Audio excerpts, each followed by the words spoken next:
the last, Homer. what is the last word of the book? Oh. Anybody know? Something about love. The end. The man hits the jackpot. It's love, yeah. The word is love. And I think that word very appropriately sums up Theo and the theme of the book. Yeah. And if you remember, there's faith, hope, and love endures. But the greatest is love. And that was the theme of this book, I believe, and still it leaves a lot to discuss. And I'd like to start in my usual fashion by turning to my right and saying thoughts, observations, comments, whatever it is you choose to say, you wish about your experience of Theo. Yeah, I got a little problem with what happened. You know, like all of us to think that we were Theo. This man went 55 years knowing he had a son and didn't try to find him. And then when he finds his son, he doesn't tell him who he is. And he leaves all these letters with Mr. Ponder. And it almost looks like he's never going to tell him. Well, why did you leave all these letters with Mr. Ponder? Could never have done that. If I ever met my son after 55 years, I'd have to hug him and love him to death. But I can't understand why he waited 55 years. But let's back up. He met the sweetheart in college. And 6 years later, she writes him a letter and says, I have your son. My husband has no problem. We're loving him to death. We're going to take care of him. Let's just go our own ways. And then 10 years later, like he's in his 40s or 50s, he loses his wife and he loses his son. His daughter, right. He loses his daughter. And after that pain was over, if I was him, I would have turned to try and talk to Asher's mother. And at least I would have done this. I know he's about college age. I'd love to help him. And if you still want me to stay out of the picture and be anonymous, I'll do it. And so it's kind of confusing to me. I could have never done what Theo did and wait 55 years. And then when he meets him, he doesn't even tell him who he is. It's kind of unrealistic to me. Help me out. Could you have done that? I couldn't have done it. No. It's kind of strange what happened. No, It's sad. I think it's sad. Right. Yeah. No, it doesn't quite. I think it's kind of sad. My father was like the silent service, and my mother, there were certain things he told my mother and threatened her not to, tell us. And so there was a lot of things I never found out till after my father died, and then after my mother died. There was, I never got to discuss that with him at all. And here it's kind of here it's the same way. I disagree. I thought it was wonderful the way he did it because he built a relationship of love based on the pure relationship, not on the, oh dear, this is my long lost father and blah, blah, blah. So I thought that was extraordinary. But he could have done it a whole lot earlier. Why did he wait so long? Whoa. Mike, I want you to be aware that Elizabeth is recording this. Thank you. Anybody else? Yes. Nope. I was saying hi to Elizabeth. Oh, I can wait my turn. No, I want to put a different twist on this.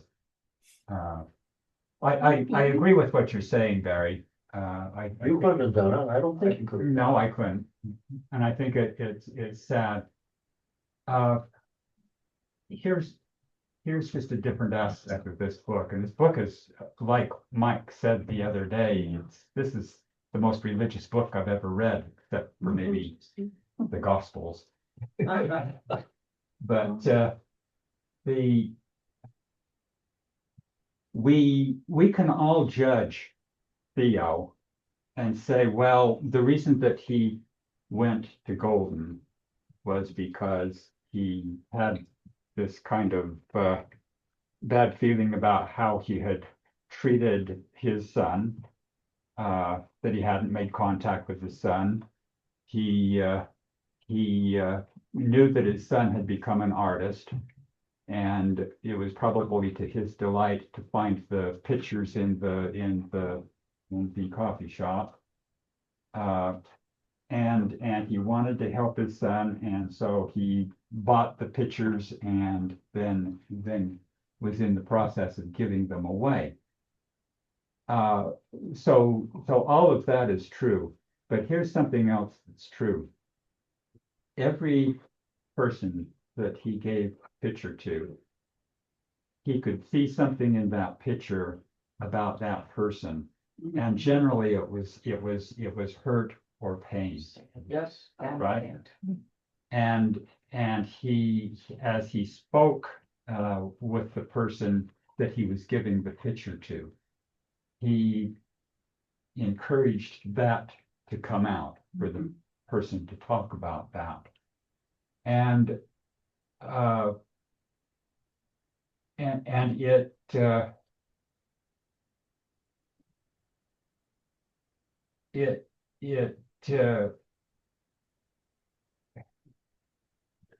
it it's kind of like, well, our job as Episcopalians, there's a goal, isn't there, Bishop? A goal. It's to reconcile. I can't remember the exact wording of it. Oh, you mean like with the mission? Yeah, the mission. Okay. Yeah, to reconcile. Reconcile. Yeah, and he was helping them to bring out this pain and to feel it himself. And then later on in the book, we also learned that Theo had a lot of pain in his life as well. And the people that he met in Golden, he eventually opened up to some of them, and they were able to reciprocate in the same way. They were able to talk to Theo and help him express his pain. It's probably the most Christian thing I've ever seen in a book. Okay. I'm gonna take exception to your comments. Good. Tell me where I'm wrong. It was made very clear to Theo by his lover that she wanted to see no part of him. Yes, In effect, she threw down the gauntlet. Don't show your face around. I don't want to see you. It was wonderful. But I'm out of here. So why would he bother then? And he didn't. Why not because- after she died though? But he, Yeah, why- he didn't know that. But then he went off and had his own life. He married, he had a daughter, and he went and she married, and she had her own life, and she had his son. And the husband that she chose was a wonderful man who exemplified Christian love and never condemned, never judged her, but accepted her for what it was at the time. And I think that's the essence of this book. And you know, the other thing, one of the themes that I saw recurring and recurring in the book was this theme of there's a moment in time and it's gone. You know, I think the other thing, following up is that, you know, there are a lot of things that are left unsaid, but remember, this is a tale, this is fiction.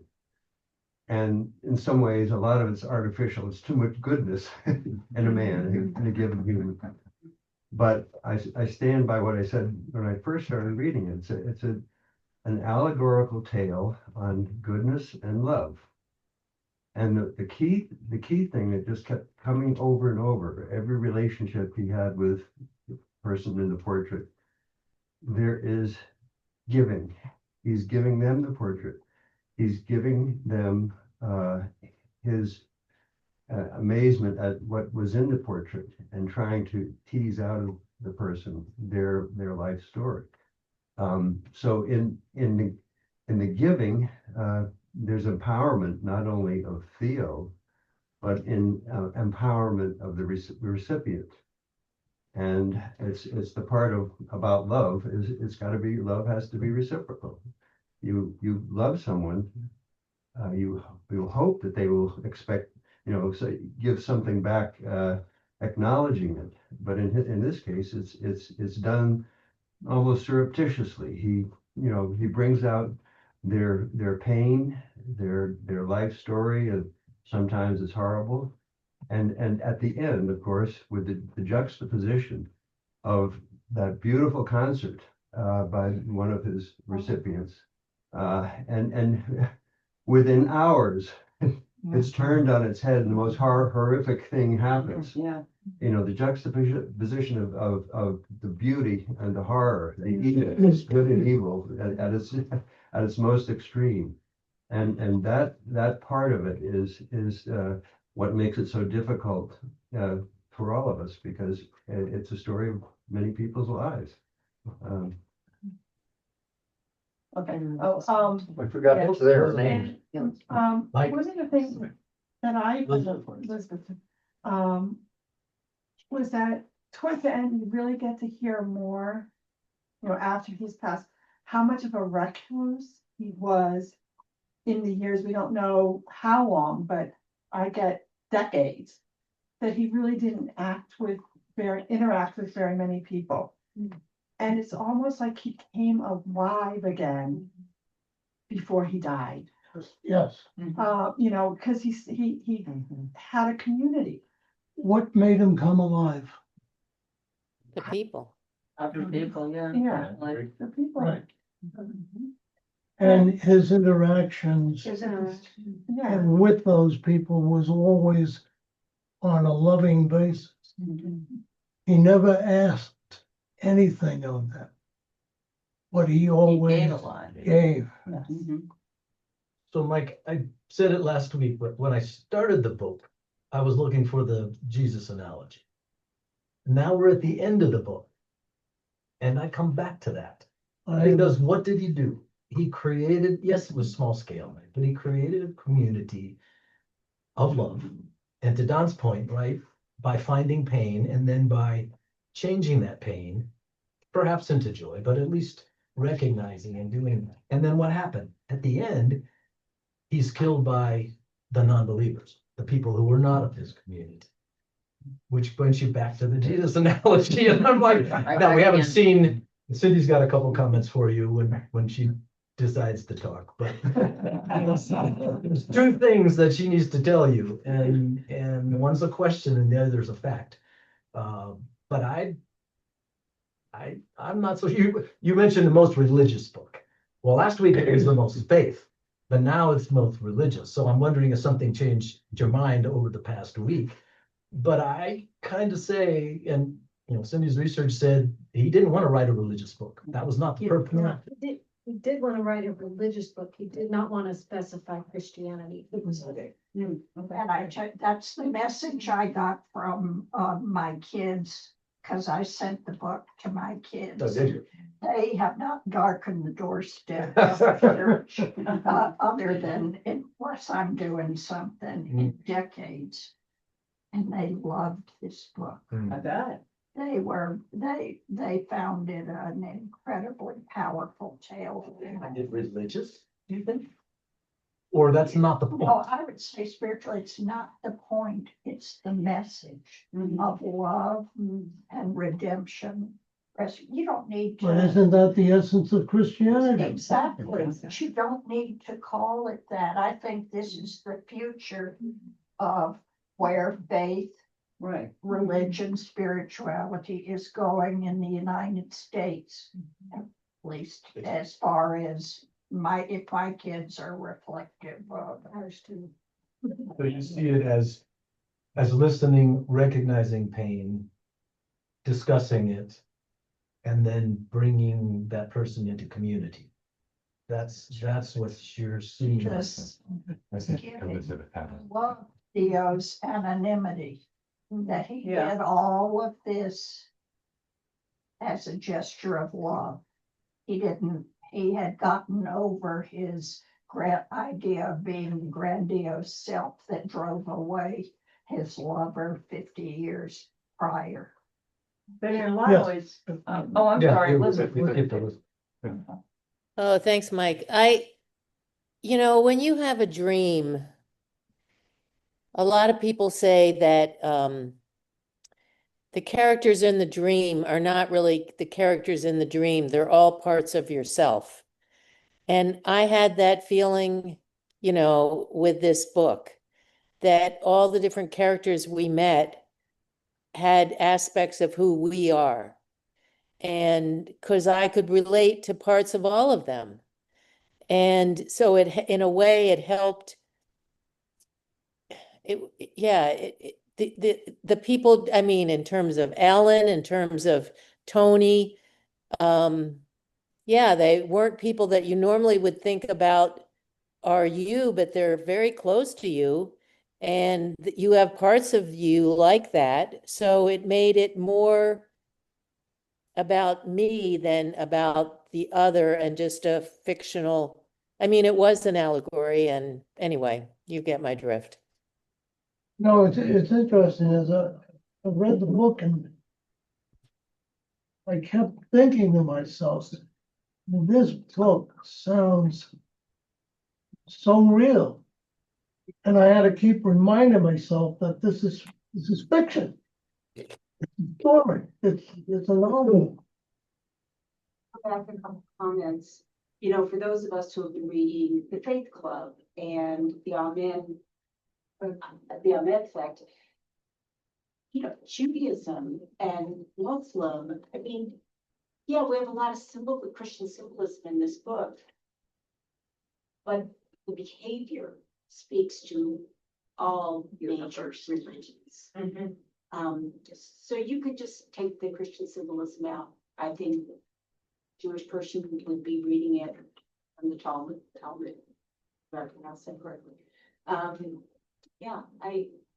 It's Christian, but it doesn't have to.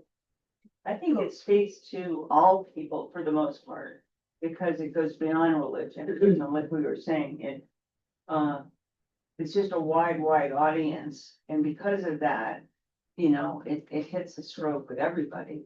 And another thing, you guys had said before, the bit about sadness, that there's a lot of that in that, and that he sees that when he's talking about the soul of the portraits.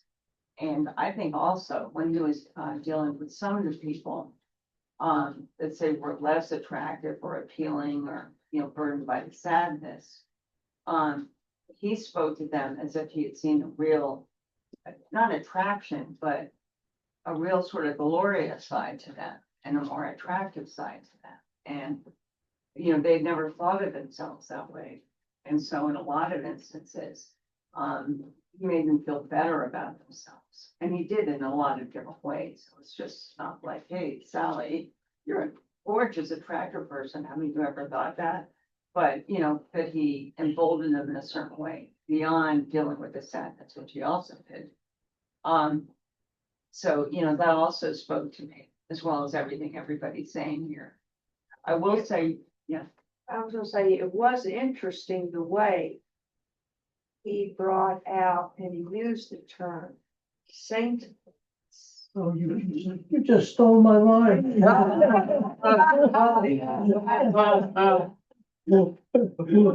go on. You could do it. No, I thought that was not only fascinating, but it developed an awareness in each of the various individuals of goodness and kindness, compassion, and the possibility that they could be a lot better than they thought they could be. Right. And his point was, we are all capable of choosing saintliness if we choose. If we choose. If we choose. I have so many things I want to say. I could like have a conversation about this book forever and ever and ever. I think oh gosh. One thing that really struck me, so in the Old Testament, whenever you have water, then that is a place where God is going to speak. So I think your point is really well made, that the water, being by the fountain, is incredibly important, because this is the place where divine interaction is going to happen. But you also have the Eucharist in this with Tony, speaking of the Eucharist that he had with his war buddy. Yeah, and when I had to pause during that. I mean, actually, I had to stop it right after that story and get back to work. But and I was listening to it while I ate dinner last night, and what I thought was, in heaven as on earth. That was as soon as I turned it on, I was like, and I think that for me describes a lot of what happened in the book. You know, earth is flawed, our relationships are flawed in so many ways, but we strive to have the better relationships. I really like your pushback a lot, because it made me think, and actually, as I've sat here and played it out, a couple of things are really important by the fact that he used that mechanism. The author used that mechanism. One is that, for me, I think having Theo come and not do some big dramatic introduction of himself and making it all about him, which he would have done in prior life. Right. He instead came humbly to dwell amongst them. Yeah. And did not proclaim who he was, so that he was actually in relationship. But the reality is, it was the most amazing father-son gift that brought all of that community together. Because without the artist and without the giver, so they've acted as a father and son in a way that was quite powerful. Also very interesting that the other father you can think of in the place of the earthly father, but the other father wasn't anything other than a name. You know, he was never fleshed out at all. Well, we don't, you just assume, maybe, you know, that he was, I don't know. You're supposed to think about it more than. But kind of like Theo, my man. Early on. Yeah, exactly. The other thing is, you know, when, I mean, at that moment with the cellist, there is no greater gift than to lay down your life, and he went right in, his hand was crushed. Right. Yes. Picking up on what we said earlier too, the reconciliation, you have to wonder if reconciliation is, you know, say bilateral. Theo did that with so many people quietly, but individually, and had a conversation with them. And I can't help feeling, what does Asher feel about all this? And he was really denied that opportunity to have that reconciliation with his father, and to have that time to be able to talk in the way in which Theo did so masterfully with other people.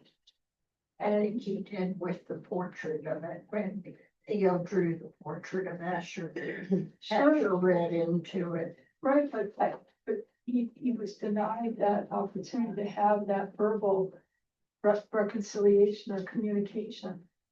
And But he didn't know he was missing that until now. no, but he will miss it perhaps the rest of his life. He might. True.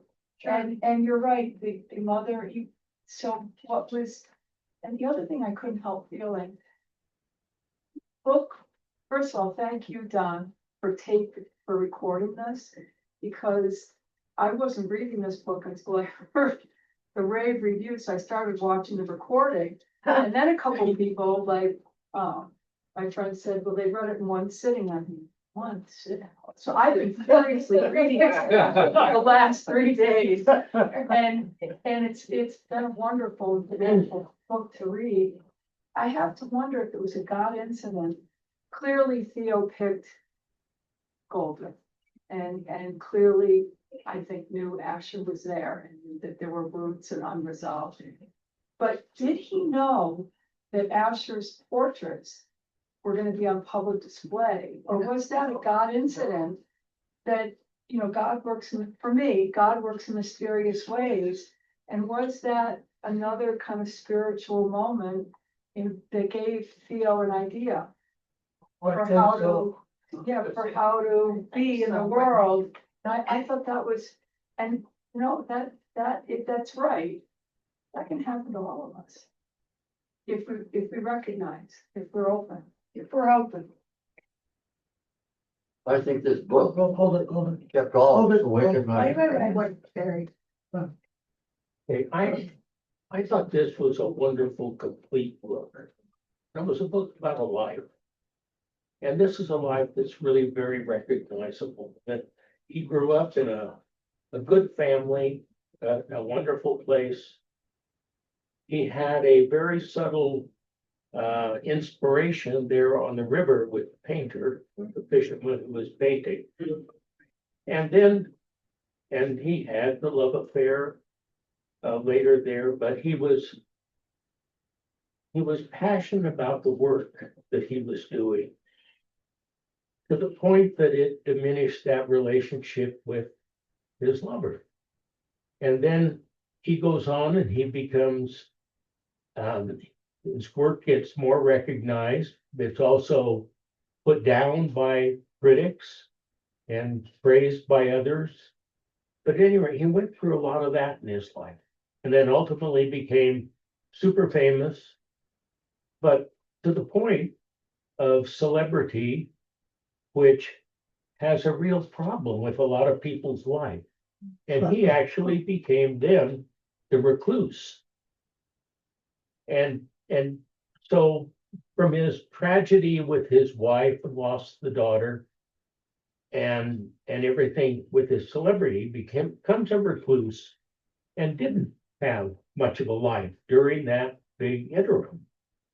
And then has the plan to go to Golden, and he wouldn't have had that opportunity. He wouldn't have had the opportunity for a new life, which he got there. Because if they'd have known he was a famous painter and all, it wouldn't have happened. And he had a second chance to develop these relationships and connect with community, including his son. And that wouldn't have happened if they'd have known who he was, and if he'd have been grandiose with all of he put money in the hospital for the injured girl, things like that, but he wasn't overly lavish with anything. And I just thought he got a chance to live this life, this person that he was, in a very unique opportunity in a unique way. And I think that was that was part of the completeness of this story to me. But wasn't the reason he went to Golden because of his son that he knew lived there? Yes. Okay. And then what happened in Golden evolved. Yeah. In the coffee shop.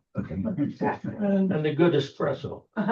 So I go back, I think it was to your comment about the globalness of this idea. And what I wonder is, the author chose what, Georgia, right? Small town in Georgia. Could it have been any, Yeah. would it have been different if he had written it about Africa or India or someplace in rural China? I think from your viewpoint, the story is the same. People are the same. right? The story's the Yeah, same. he couldn't have But- had that wonderful, horrible, snarky Pierce. Yeah.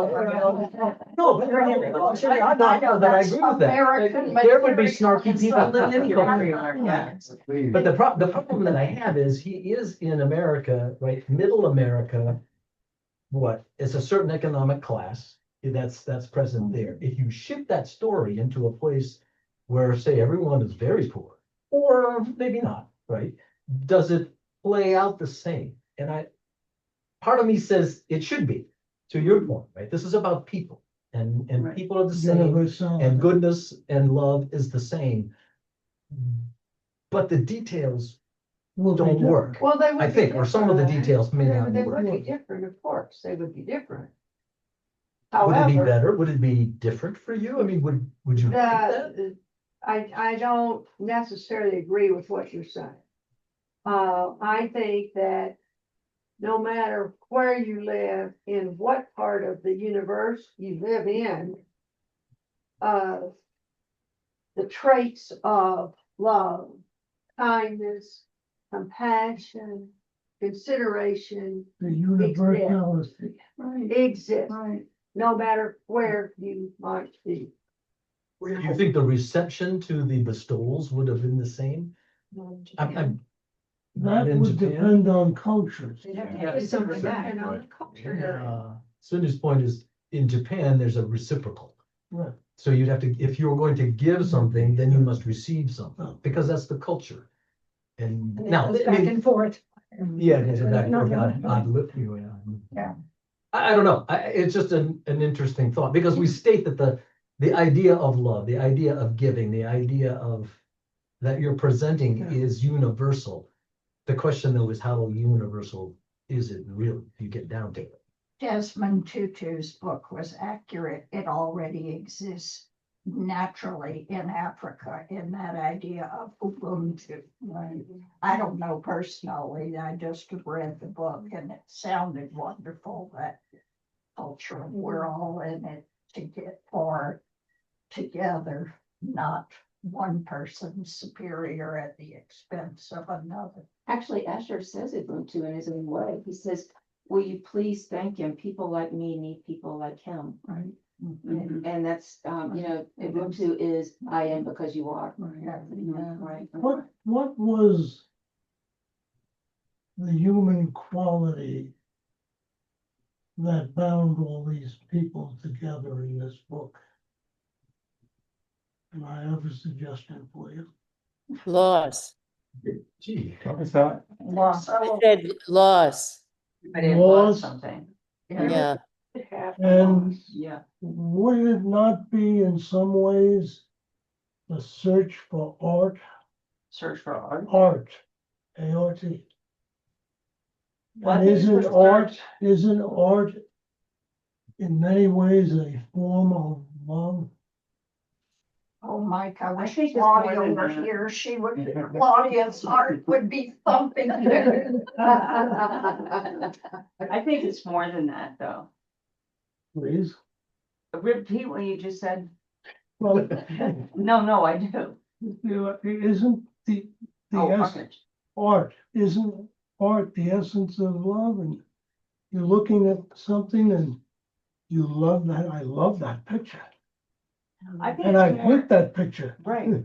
I think it's more an exchange of ideas or feelings or, yeah, art in this book is worth a lot, in the sense of sharing with somebody else. And what they're exchanging more in minute is a painting, a picture.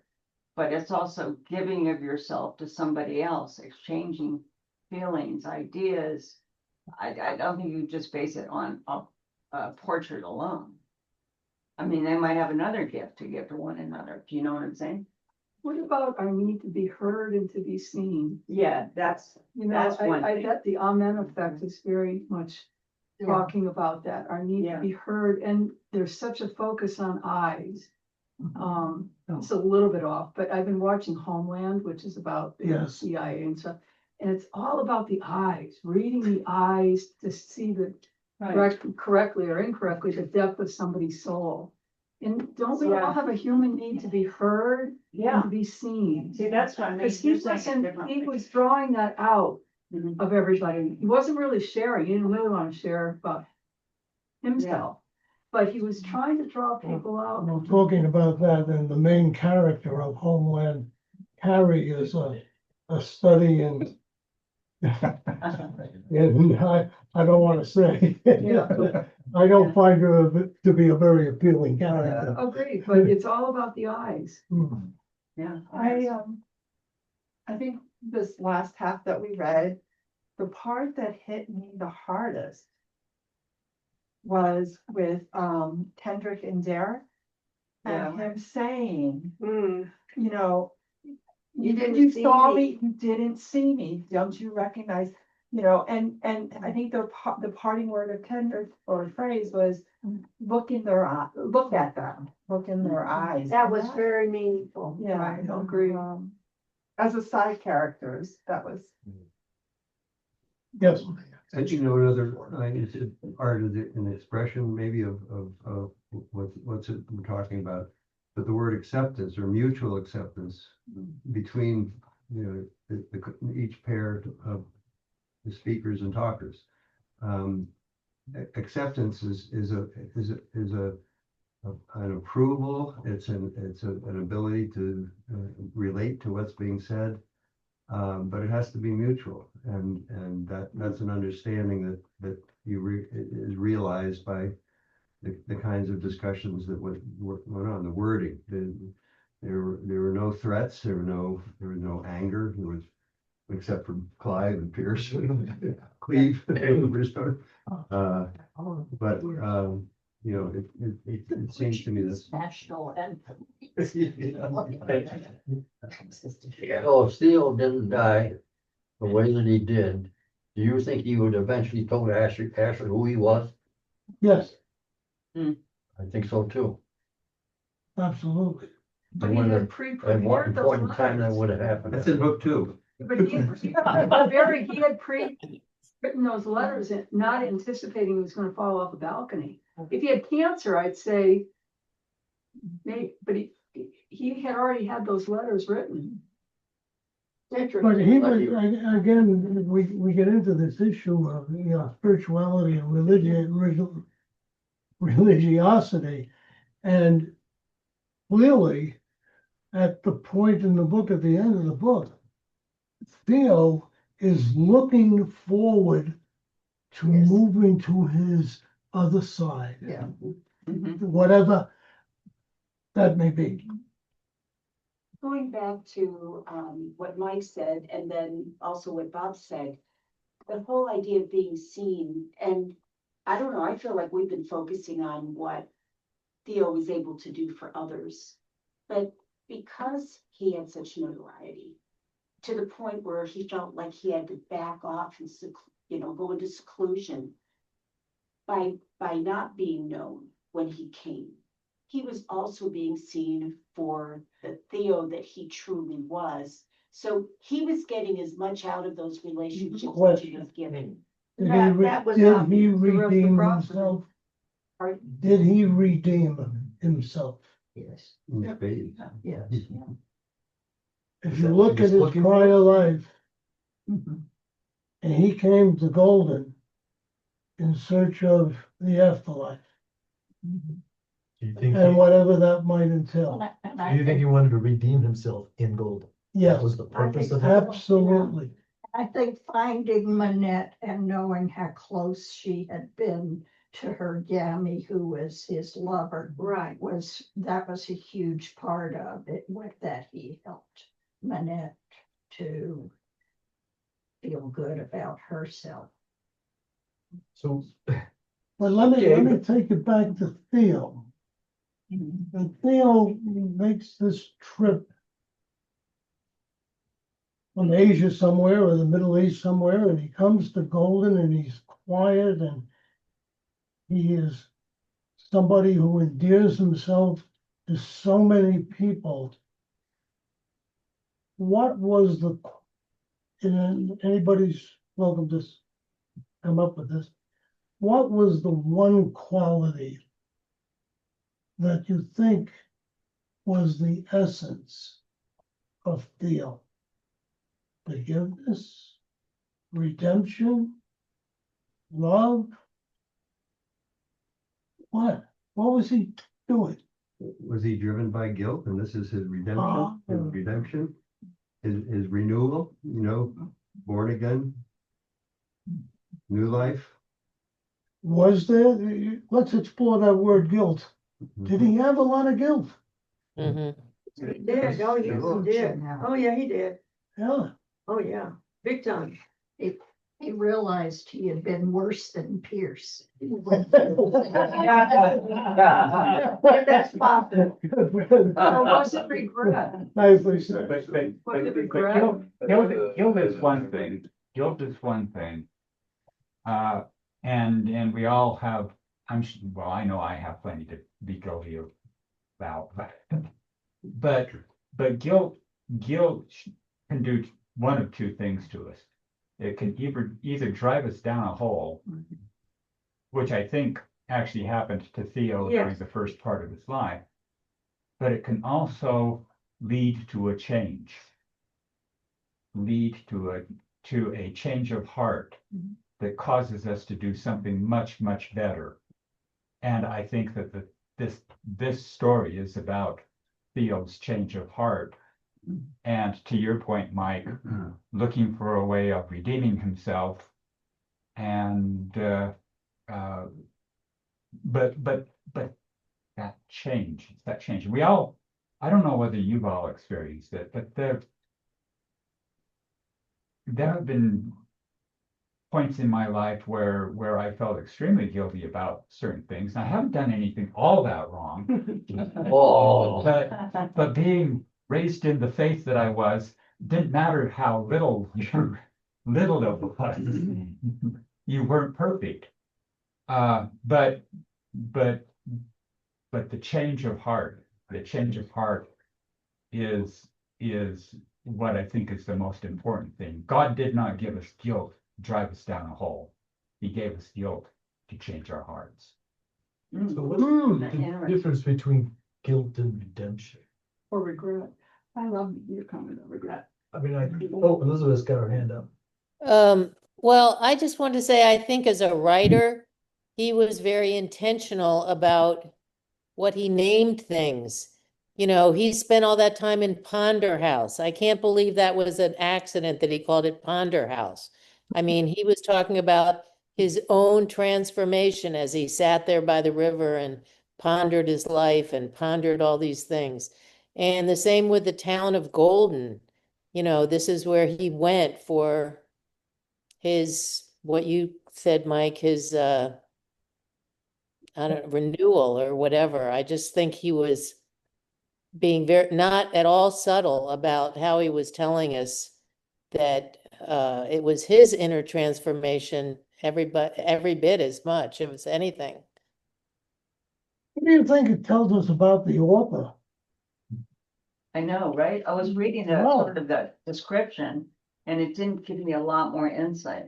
No. Let's But it's ask a lawyer. So we've got two questions for you. All right, Yeah. so You need to hear both of them. The sequel's coming out soon. Oh, and right.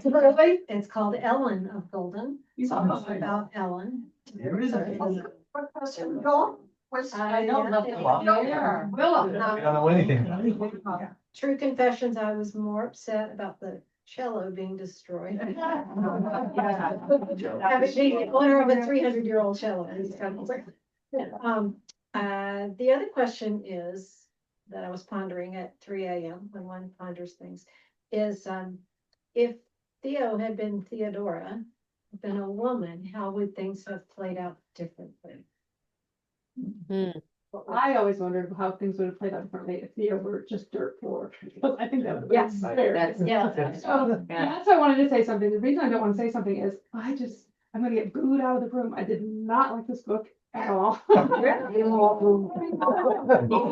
Conversation about it, so I'm enjoying this. And Dawn, I love what the comments you just made, and tying in with her comment about regret, it made me think about forgiveness, and I'm glad we have. Well, I didn't. Well, we'll forgive you. Say what you might, makes a book group really good. Forgiveness you can leave the guilt behind, but you don't have to leave the regret behind. I think you can live with regret and still be forgiven and still move ahead. And that is where I do think this book, he had found forgiveness for his misdeeds in the past. So he was able to kind of let the guilt go, but then make that regret productive But why didn't you like the book? I think I like the components of the book. I think a different author would have done it for me. I thought it lacked nuance and was kind of pebbum. And I just did not enjoy how simplistic a lot of the interactions were. So I'm not going to stop. There's a lot of. Pass on my please. It's not me, writing. If she had been. His first. The first. Made by authors. I think how much artwork alchemy with really complicated subjects. And I thought this was a little bit more formulated. We'll let you select the next book. Refused to publish that book.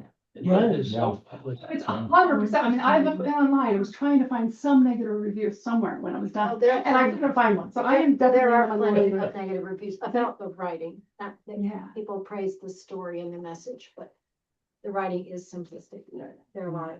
Well, we have been reading several books. I need to catch up on the list. That have been rather depressing. We were desperately looking. This was after slogging through Nexus. Say that we were in 1968. Yeah, most definitely. Texas was definitely a slog. Oh, yeah. But there was a lot of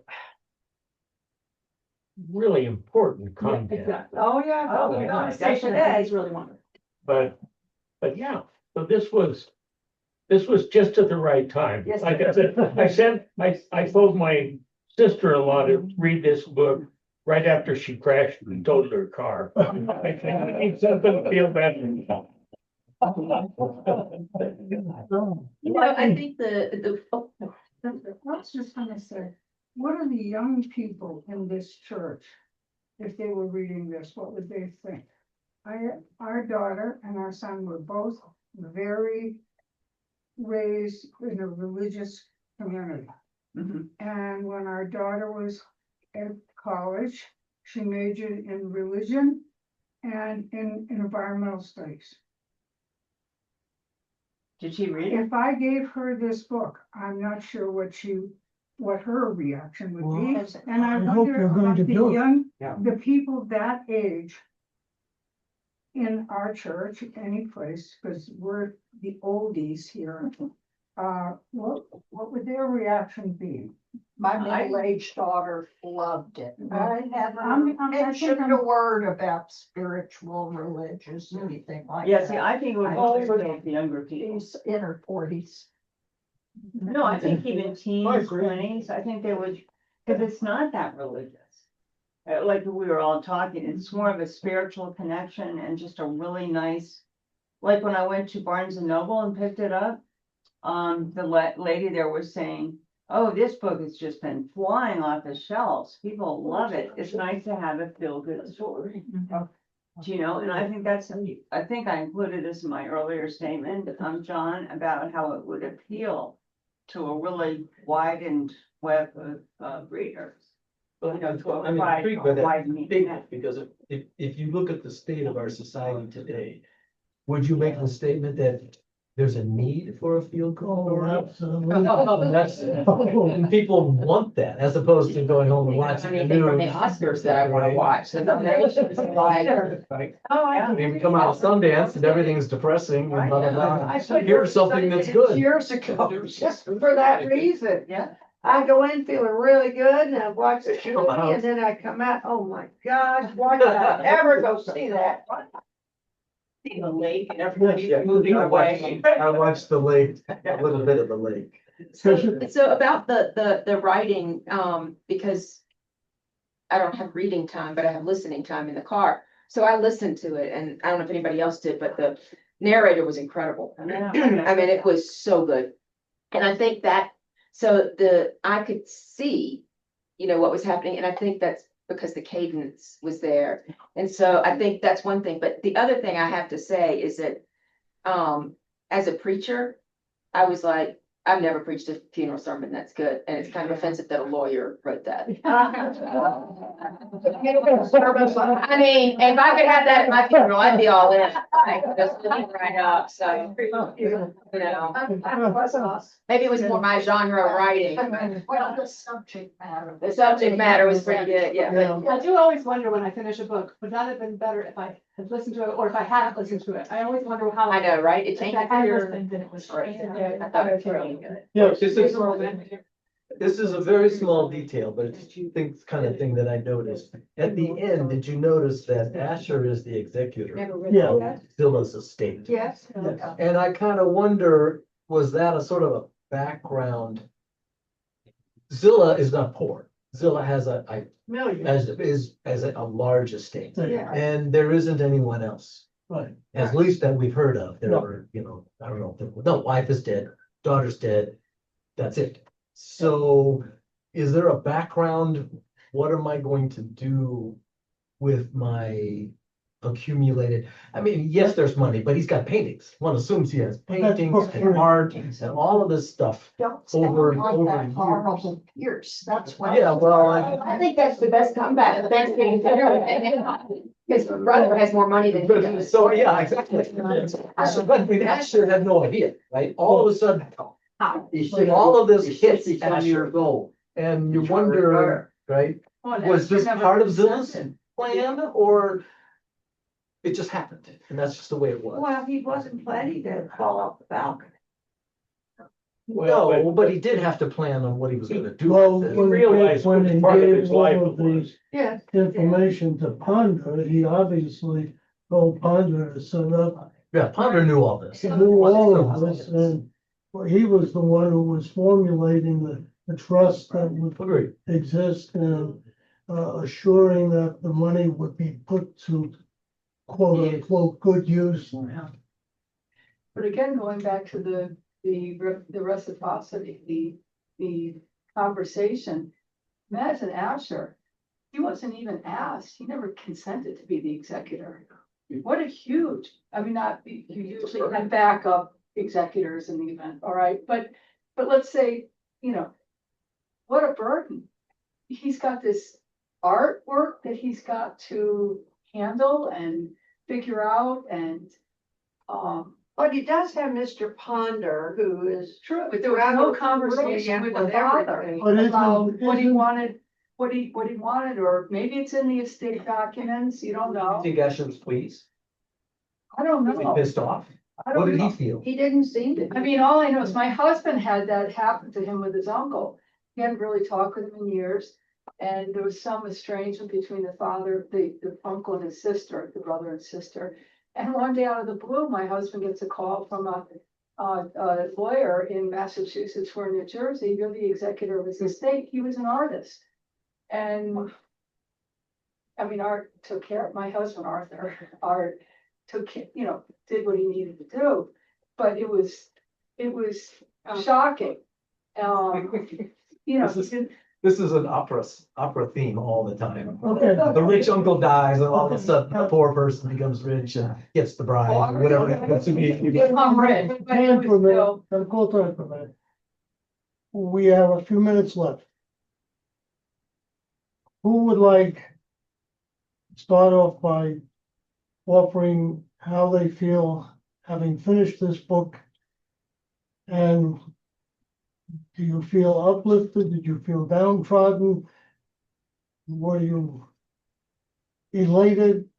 We all seem to like it, but I'd really like to know why we liked it. I haven't finished the book. But I love what's happened with the book. We have more people here tonight than we've ever had at one event. And it's your fault and your fault. Thank you. Delight. Hmm. Glad I didn't miss this book. I'm only in chapter 40. Better get We'll be moving. fine. We'll be fine. Well, I feel really joyful and elated, and just as like a new sense of life, you know, in me, just because it's such a wonderful story. I could read it a few times. But yeah, certainly not negative, anything negative, very positive. It kept me awake a lot of nights. For me, at the point of life where most of us are, we're closer to death than we are to birth. That's for sure. But for me, having had all of the experiences that I've had over my lifetime, what it's done for me is makes me want to take all of that experience and focus it on doing good things for others. And also spending enough time with others that I understand their needs.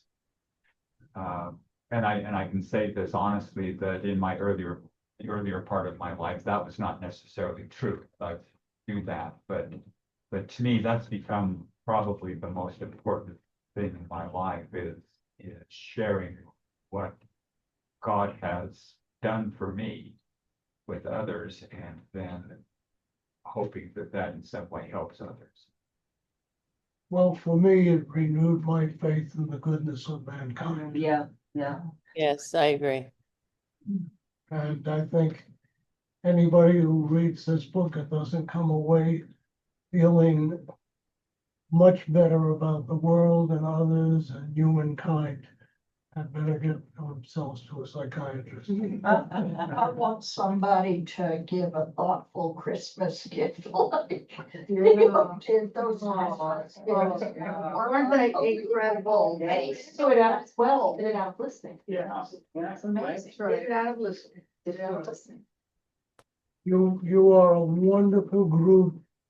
Thanks. Thank you. Mike, we told you this before, but you are the master. No, you were fantastic. Well, thank you. That's all very kind of you.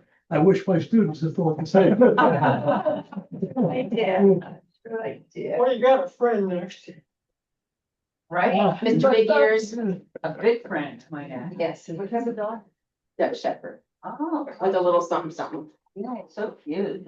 I think the next guy is gonna be a little reluctant to volunteer book. Well, we did have a couple of books that were suggested along with this one. So next week, we may want to carry some of these thoughts over to next week. Yes, because- absolutely. Yeah. But we'll also be talking about the next book. What, do you mind sharing what's on the list? Uh, So, Michelle, You can think of Many Rooms by Yeah. Debbie Thomas. It's a great book, and she's a friend, so she has, when I saw her last, I asked her if she would zoom in with us one time. But, I'm trying to get her to come skiing, her and her husband, but her husband. Well, this. I thought they had her at the ERC for an authors event. Oh, she's. But anyway, we're having family come the next 2 weeks, or the last 2 weeks of February. So I would love to do it the next book, like in March, just because it's my brother, my family. Well, everyone come with ideas. Okay. Yeah. Okay. And go to Should we try. get you on a list, the email list? Oh, give me your email address. I would like to add one thing. I think the book also, besides love, gives you the feeling of hope. Yes, Yeah, I agree with Linda. absolutely.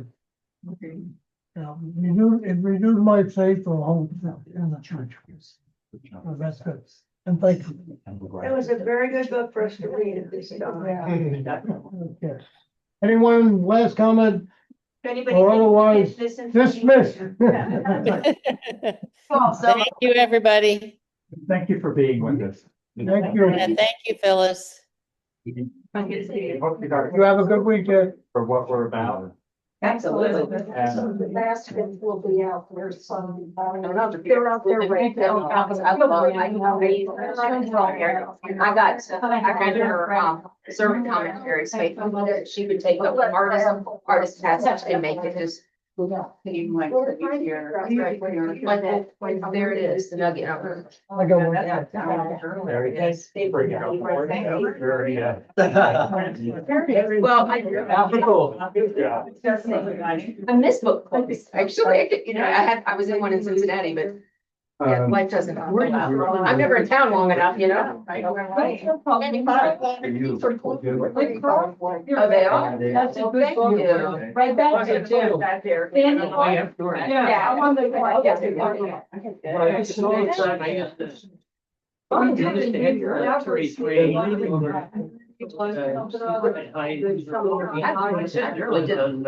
really did love them. Yeah, thank you. To hear everybody, what a gift for this.